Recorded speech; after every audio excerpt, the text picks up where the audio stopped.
This is how you design a race car. Set some goals and assemble the team. Think. Think some more.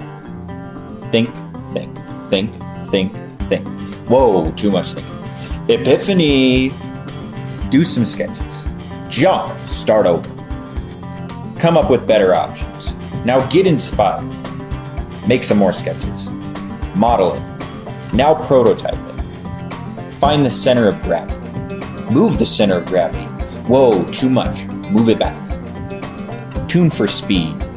Make it lighter. Way lighter. Now discover the weak links. You made it too light. Beef it up. Prototype again. Now drive that car. Too heavy. You overdid it. Now drive it like you stole it. Now drive it harder. Win some awards. Wash, rinse, repeat.